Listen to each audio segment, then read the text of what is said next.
Hi, my name is Paul Friedman. I'm the founder of the Marriage Foundation, and the topic that we have today is very interesting for many reasons, but it's also an open door for me to discuss particular aspects of your marriage that are so important. The topic itself is a question. Is it okay to go through my spouse's phone? Now, on our YouTube channel and also on our articles and WordPress, we get spammers all the time. And the two main ones are some quote-unquote priest who can have your husband return to you in 3 days by casting a spell casters. And the other one is hackers, where you could go and find a hacker who will help you go through your spouse's stuff. Now, the first one, if you would even consider that for a moment, please go somewhere else. The Marriage Foundation is a very mathematical and scientific approach to helping marriages, not casting spells. I don't believe in all of that. I'm sorry. I do believe in prayer. Prayer works. But casting spells is weird. Even if it worked, it's so intrusive to basically control somebody from an outside force. And, maybe it's possible, don't know, but to do it is a horrendous idea. Now, this other one of using a hacker to go through your wife's or your husband's phone, let me ask you a question. If you're considering doing that, what is that telling you? It's telling you, yes, I know it's telling you you don't trust them, obviously. But it's also telling that you don't believe your marriage is firing on all 8 cylinders. On the contrary, because if your marriage was really functioning how a marriage is supposed to function, now remember this phrase, functioning how a marriage is supposed to function, because you don't hear this anywhere else. This is the Marriage Foundation. You need to subscribe to this channel so you learn the truth about marriage and not all the psychobabble nonsense about labeling, digging into the past, getting at the core reasons why your spouse is behaving like an idiot or why you're behaving like an idiot. So, your marriage is not functioning on all 8 cylinders. I know that's a guy's term. What it means is it's not performing as intended. Okay? If it were, there's a good question. What does it mean if it's functioning correctly? What does that even mean? You see, we don't learn this, so it's not your fault. What it means is that you're not operating your marriage as it needs to be operated. Let's use an analogy.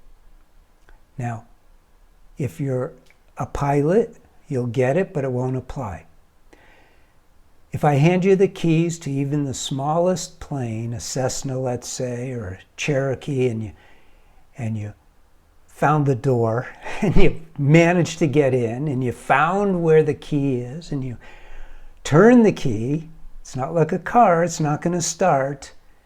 But let's say you fumbled around and you figured out how to start it. Are you crazy enough to take off in it? Well, you might not even get it off the ground. Well, don't you think that a marriage is more complicated now that you're married? Don't you think it's even more complicated than a piece of machinery like an airplane? It is. It is. And we have never learned how. Now, I used to be a divorce mediator over 20 years ago, and then a couple asked me to help them with their marriage. They had gone through marriage counseling. They were coming to me as a divorce mediator to help them end their marriage, create child planning and division of assets, and avoid the courts, but still dissolve their marriage. And they didn't want to. All they knew was that it wasn't working. I'm not going to get into all the reasons why it wasn't working, because what I discovered is revolutionary. I discovered that it wasn't working because they didn't know how to run their marriage. It wasn't his fault. It wasn't her fault. They simply did not know. They got into that airplane, did the best they could. They winged it, pun intended, and it was failing. Even though their intention, and they were good people, and you're a good person, and your spouse, your husband or your wife is a good person, and your intention is good. You want your marriage to function well. Why? What is it that you want from your marriage? This is what we never learn. I'm going to leave you with this question for a second. I'm going to answer it. But why do you think you get married? Why do you think you get married? So now let's go to the question at hand, which is it okay to go through my spouse's phone? Well, I don't mind when my wife goes through my phone. Is it okay? Yeah. For me, it's okay. What about boundaries? Oh my God, you're married, for God's sake. But if you're being sneaky and you're going through your spouse's phone, it changes it, doesn't it? You see, intention is everything. What if you're looking to see if they're doing something they shouldn't do? You don't trust your spouse. Is that a criteria for marriage? No, but that's a different video. So let's go back to the question. Why did you get married in the first place? And when I started to help this first couple, I asked them for a few months so I could discover marriage. I spoke to my therapist friends. Obviously, I had a lot of them because that's where I got my business. And I was in San Diego, which is a tough culture. It's very competitive there. And you know what I discovered? None of my therapist friends knew diddly about marriage. They gave me advice like, well, listen to them, hear them out, acknowledge them, see what their spouse thinks. And I'm thinking, how is that going to help a marriage? So I was on a quest. Why do people get married in the first place? I couldn't figure it out right away. It took me weeks. But when I did, I laughed out loud. Not LOL. It was before the LOL days. I literally laughed out loud because it was embarrassing that I didn't know the answer. Here, I'm not like different from anyone else. I too got married without knowing why I was getting married, with what I was looking for. So obviously I didn't have a plan either for my marriage. My first marriage, I admit it, because it took me a while to understand marriage. Why get married in the first place? Number one, and if you didn't choose this one, and you go through the list that you put together in your mind, compare and say, okay, what is more accurate? Because everyone has answers like, I wanted to be with my soulmate. Who doesn't? I wanted to have children, sure, but not everyone wants to have children. I wanted a companion. I wanted to take someone with me when I went to weddings and bar mitzvahs. You got married to be happy, to be happier. Not just happier today, but happier every single day of your life. That's the first reason. But then someone told me of another reason. Much deeper, but it's not top of mind. It's not the most important. The most important is because we want to be happy. Of all the creatures that God created, only human beings have this capacity to know what's going to bring us happiness. And come on, don't tell me about this dog you know. It is our consciousness, an awareness of happiness. And we go out of our way to be happy. But there's this deep happiness that we all seek because we're human beings and we're souls. We don't have one, different video, but we're souls. We have a mind, we have a body, but essentially we're souls. And the nature of the soul is pure joy, pure wisdom, and pure love. So the other reason, because there's two primary reasons, and everything in the Marriage Foundation is wrapped around it. Our course for men, our course for women, the books that we have, the counseling that we have for people who want to write in. It's a free service. And it's going to be also what we wrap around all of our counselors. We're going to be training counselors in the near future who will meet with people individually. It all wraps around these two purposes, love and happiness. So if you want to go through your spouse's phone, is that telling me that you're happy? No. It's telling me that your emphasis right now is on concern. It's also telling me that there's something very wrong with your marriage. How do I solve that? How do I solve that as Paul Friedman of the Marriage Foundation?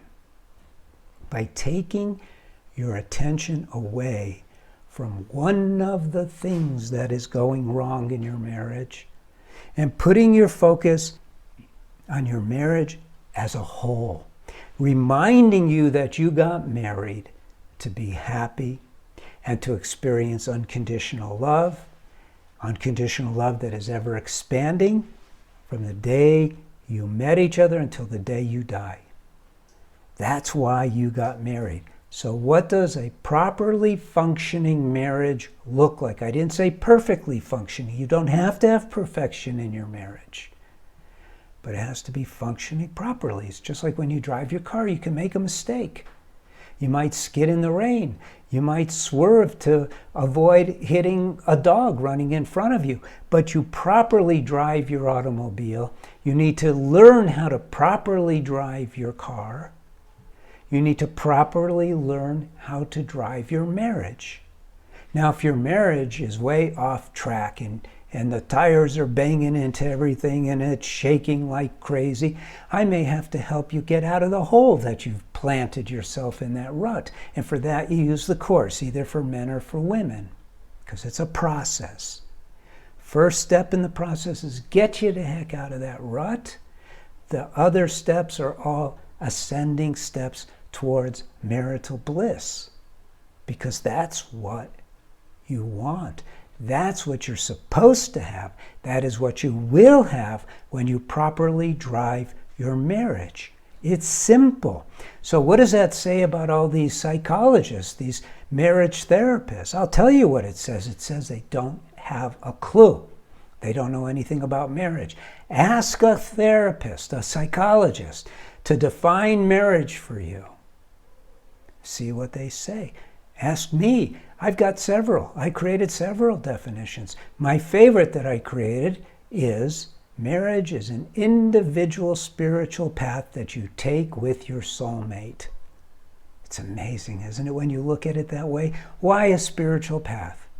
Because you get married out of love. You know, even statistically, most of these studies I don't think much of, but this one was important. They do studies. Why did you marry the person you married? I fell in love. I fell in love. Well, and then they talk about things that aren't true. They talk about things like infatuation. It isn't infatuation. It's this new awareness that you have found your soulmate, who you have been searching again for through incarnations, and you found each other. And then because you've become used to and trained to live in this mundane world, you've brought down that relationship to a mundane level of problems and solutions. Problems and solutions, that's not what marriage is all about. Marriage is all about joy and ever new joy, and love and deeper love. That's what marriage is all about. Love, happiness, day by day getting better and better. Look, the world has it wrong. Isn't it obvious? We've got an over 50% divorce rate. Of the people who are together, what's the happiness rate? How many people do you know who, if you ask them, will tell you, yeah, my marriage is okay, but it's not supposed to just be okay. It's supposed to be incredible. You don't get in your car and it barely starts and it barely goes down the road and you can't get it over 30 miles an hour. That's not driving a car. that's a jalopy. And your marriage is not a jalopy. Get your mind out of the question of whether it's okay to go through your husband's or your wife's phone. Who cares? Put the focus that you have, the energy that you have, into evolving your marriage into what it's supposed to be. And then you'll be happy. Subscribe to this channel so you could learn more and more about marriage every day. Like this video so I know I'm reaching you. Leave a comment so I know that you like this. If you need it, get the course for men. If you need it, get the course for women. If you want to get the course, don't push it on your spouse. We're big believers in free will. It's the only way that it works. Now, I mentioned before that we're going to be training counselors, TMF counselors. It's going to be a very specialized group, community of marriage experts who are experts, who don't just say we're experts, but we are experts. We can really help people. I want you to become part of that community. So we don't have it quite yet on the website, but many of you have asked to let you know when it's ready. So just drop a line over to customer support and they'll let you know. You know, as of today, big day, 28,000 subscribers to this channel. When we started out, I thought, man, this is going to be a tough pill for many people to swallow. They've been so brainwashed by the Western psychological approach to marriage, which is bizarre, honestly. But we are catching on. We are catching on, and it's good. So thank you for visiting. Again, I'm Paul Friedman. I founded the Marriage Foundation. We're here to serve you. And I appreciate your visiting, and I hope you see us again. God bless you, and take care. Thank you.